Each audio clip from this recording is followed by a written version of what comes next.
Luger's influence was undoubtedly pivotal in Hitler's career. He had learned from Schönerer that Jews could never be full German citizens. Through Luger, he became aware that anti-Semitism and social reform could be successful.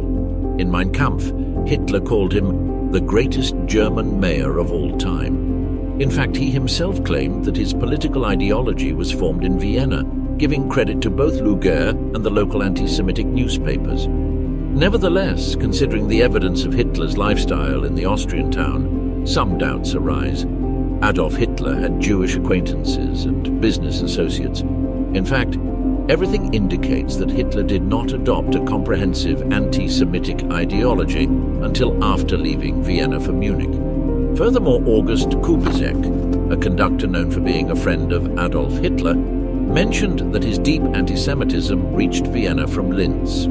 However, he also mentioned that his accumulated hatred of all forces threatening the Germans was concentrated primarily on the Jews, who played a prominent role in Vienna. Some sources say that during his stay in Austria, Hitler called Vienna a pearl in my eyes.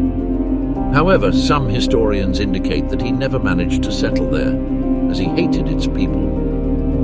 Munich, the city that shaped the Führer.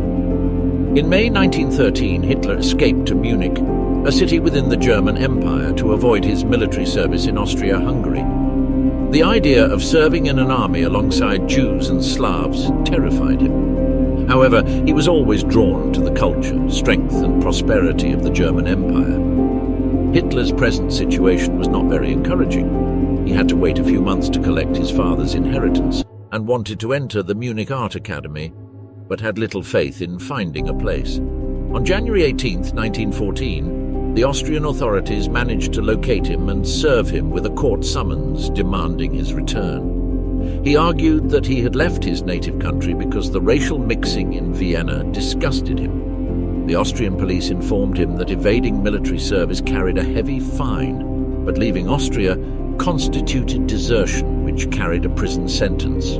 Without much choice, Hitler travelled to Salzburg, where he was examined and subsequently declared unfit for military service. The First World War awakened the leader of horror. In 1914, World War I began, a decisive milestone in Adolf Hitler's life. This historic event gave his life a new purpose and even defined his vocation. His days up to that point were filled with conflicts and absences, but this imposing conflict would change his life. That same year, he decided to enlist in the Bavarian army, which, alongside the German army and the Austro-Hungarian Empire, fought against France, England and Russia. Despite being a foreign citizen, the authorities accepted him. On August 2nd, a 25-year-old Hitler attended a patriotic event in Munich in the central square Odeonsplatz, which was discovered years later by Heinrich Hoffmann, Hitler's photographer, and which ended up becoming a propaganda image for Nazi Germany. He quickly joined the 16th Bavarian Reserve Infantry Regiment. He received military training that was as limited as it was accelerated, and his unit was quickly sent to Belgium. They fought in the First Battle of Ypres, fought in October and November 1914. This was Hitler's only experience of frontline battle. Hitler was later promoted to Gefreiter, the second rank of promotion for a private. Generally speaking, this position was roughly equivalent to the rank of private first class in the United States Army, which is often erroneously translated as first corporal. This was the only promotion he received. He remained under that title until the end of his service.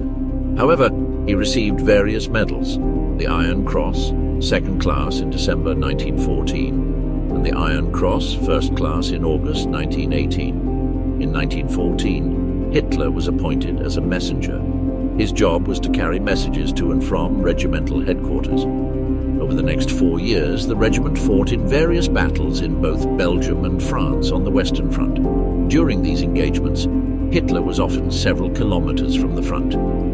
However, during the Battle of the Somme, he was wounded by a shell splinter in the upper thigh. Hitler served on active duty with his unit for most of World War I, but spent part of his time on the home front.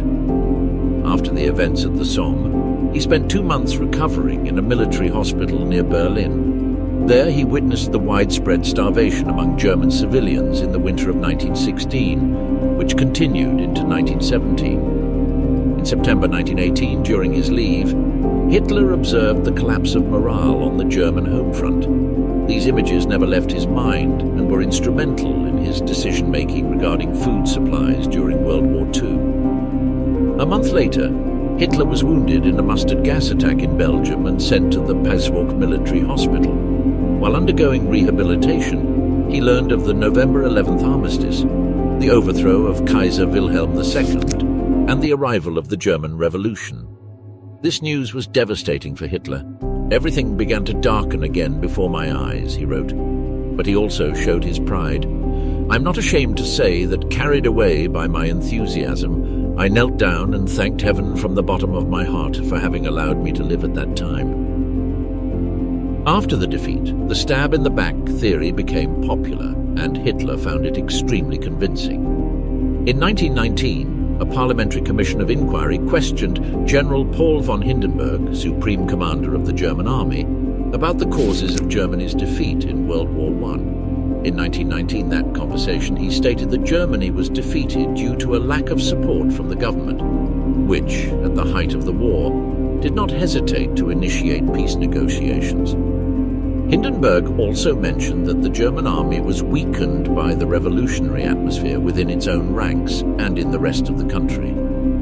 There, the Supreme Commander quotes a British general who had said, "The German army has been stabbed in the back." Thus, the stab-in-the-back theory was born. There are also those who say that the term comes from an expression evoked in the opera Götterdämmerung, which in English means The Twilight of the Gods, presented by Richard Wagner in 1876, in which Hagen assassinates his enemy Siegfried from behind. This is a conspiracy theory which claims that the German army was not defeated on the battlefield, but rather because of the social democratic politicians. According to this postulate, they are the ones who bear the responsibility for signing the ceasefire in order to achieve their goal of seizing power. Despite the fact that the army command made mistakes that caused the German army to be unable to continue fighting, Hindenburg, along with General Erich Ludendorff, spread this conspiracy story so as not to have to admit their own mistakes during the war. At the same time, various far-right nationalist and anti-Semitic groups consider the stab-in-the-back theory to be a consequence of an international Jewish conspiracy. In fact, such fallacious legends were already circulating during the war, casting doubt on the patriotism of German Jews on the battlefield. For this reason, in 1916, the German government conducted a count of Jews in the army. The results showed that there were similar numbers of Jews and non-Jews with equal frequency on the front lines. However, the results of this study were not made public. Both German and international historians unanimously reject the myth. They point out that the German army had run out of reserves and was completely overwhelmed by the entry of the United States into the war. In 1933, when Hitler and the Nazi Party came to power, they made this legend a fundamental part of their official history of the 1920s. They presented the Weimar Republic as the work of the November criminals who had stabbed the nation in the back to seize power. Nazi propaganda exploited this theory to describe them as a quagmire of corruption, degeneration, national humiliation, ruthless persecution of the honest national opposition, 14 years of rule by Jews, Marxists and cultural Bolsheviks, which had finally been swept away by the National Socialist movement under Hitler and the victory of the National Revolution of 1933. The Protocols of Zion sown the poison of anti-Semitism. Returning to the period after World War I, Hitler was walking the streets of Munich and sniffing out the ideal climate of anti-Semitism.